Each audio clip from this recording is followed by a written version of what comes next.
शुभ संध्या एवं सभी बच्चों का इस लर्निंग प्लेटफॉर्म लर्न नॉलेज पे स्वागत है। आज की हिंदी की कक्षा में हम लोग हमारे व्याकरण से पहला पाठ भाषा, लिपि और व्याकरण शुरू करने जा रहे हैं। तो चलिए शुरू करते हैं आज की पढ़ाई। भाषा भाषा होती क्या है?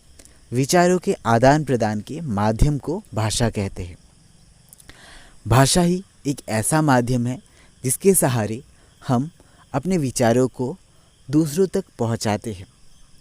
भाषा नहीं होता तो शायद हम अपने विचारों को व्यक्त नहीं कर पाते और ना ही दूसरों के विचारों को समझ पाते। तो भाषा हमारे जीवन में बहुत महत्वपूर्ण होता है।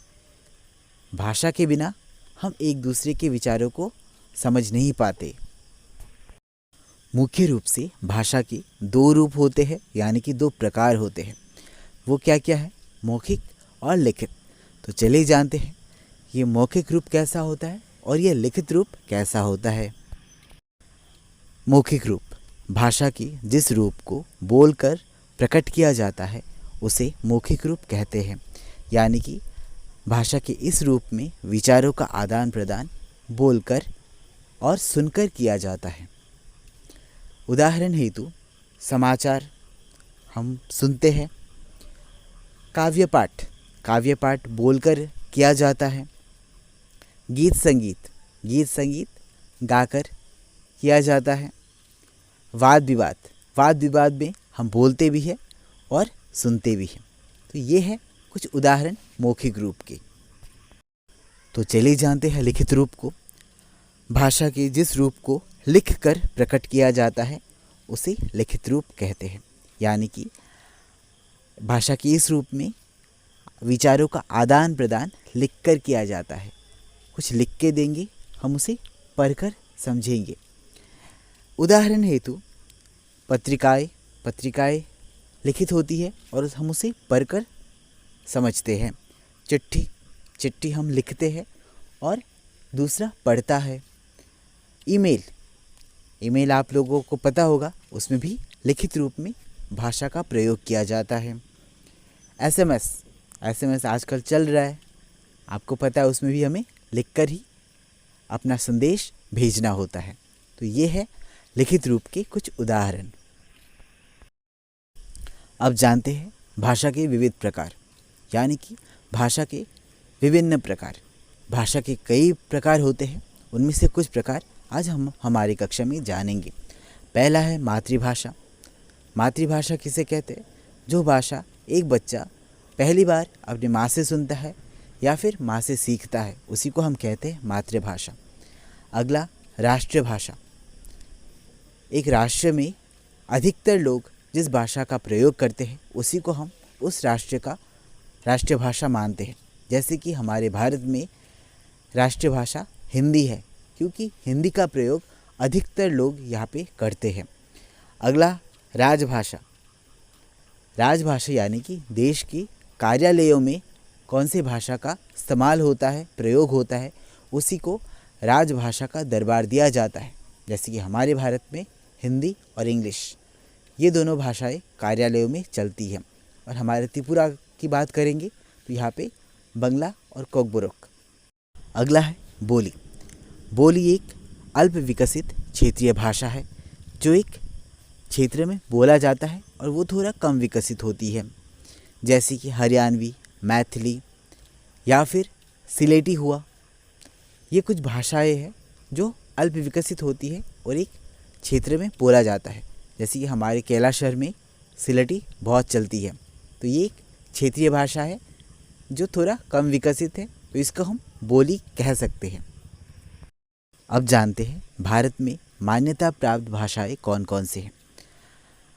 भारत संविधान की अष्टम सूची में 22 भाषाओं को मान्यता दी गई है। अब वो भाषाएं कौन कौन से हैं उसे हम भारत की भाषाएं कह के बोल सकते हैं। उनमें है हिंदी, संस्कृत, पंजाबी, सिंधी, उर्दू, असमिया, बांग्ला, गुजराती, कन्नड़, तमिल, तेलुगु, मलयालम, ओडिया, बोडो, डोगरी, कश्मीरी, कोंकणी, मैथिली, मणिपुरी, मराठी, नेपाली और संथाली। तो ये हमारे भारत की मान्यता प्राप्त 22 भाषाएं हैं। अब इन भाषाओं को सिर्फ बोलने से तो नहीं चलेगा, इनको लिखने की ज़रूरत पड़ती है। तो लिखने के लिए हमें निर्धारित ध्वनि चिन्ह की ज़रूरत होती है। उस ध्वनि चिन्ह को हम लोग कहते हैं लिपि। तो लिपि होती क्या है?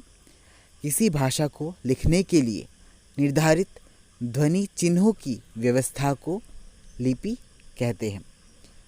लिपि के भी कुछ नाम होते हैं, जैसे कि हिंदी जैसे हम लिखते हैं वैसे हम अंग्रेज़ी नहीं लिखते, वैसे हम बांग्ला नहीं लिखते।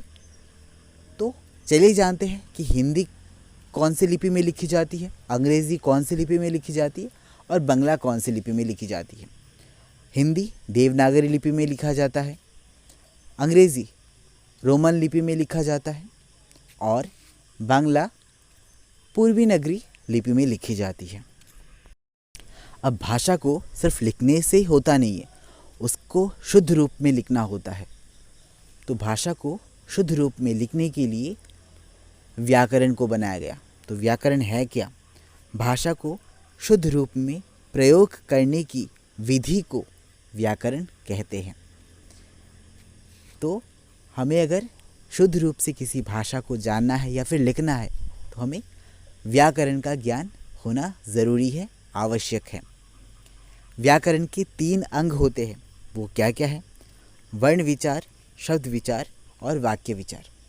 हमारे अगले कक्षाओं में इन 3 अंगों के बारे में पढ़ेंगे। आज के लिए इतना ही। जाने से पहले आज का विचार, यदि सूर्येर मतो होते चाओ ताहले सूर्येर मतो जलो। यानी कि अगर सूर्य के जैसे चमकना है, सूर्य के जैसे बनना है तो सूर्य के जैसे जलना भी होगा, यानी कि कठोर परिश्रम करना होगा। इस विचार को कहा है श्री APJ अब्दुल कलाम जी ने। मुझे आशा है कि आप कठोर परिश्रम करेंगे और सूर्य की भांति चमकेंगे। धन्यवाद।